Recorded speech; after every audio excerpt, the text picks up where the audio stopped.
Bərdə rayon icra hakimiyyəti başçısının Qasımbəyli kəndində səyyar qəbul görüşü keçirilib. Keçirilən görüşdə icra hakimiyyətinin başçısı, aparatın məsul şəxsləri, hüquq mühafizə orqanlarının, təhsil, səhiyyə, mədəniyyət, xidmət təşkilatlarının rəhbərləri, bələdiyyə, inzibati ərazi dairəsi üzrə nümayəndəliyin əməkdaşları və kənd sakinləri iştirak ediblər.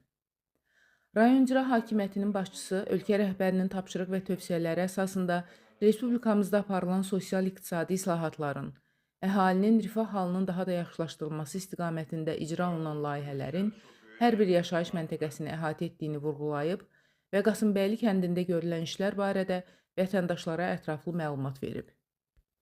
Daha sonra görülən işlərdən məmnunluqlarını bildirən sakinlərin təklif və şikayətləri dinlənilib. Qaldırılan məsələlərin həlli istiqamətində aidiyyəti qurumlara müvafiq tapşırıqlar verilmişdir. Vüsal Rafiqoğlu, Mirələ Məhmədov, Vəfa Hüseynova, Aran TV, Bərdə.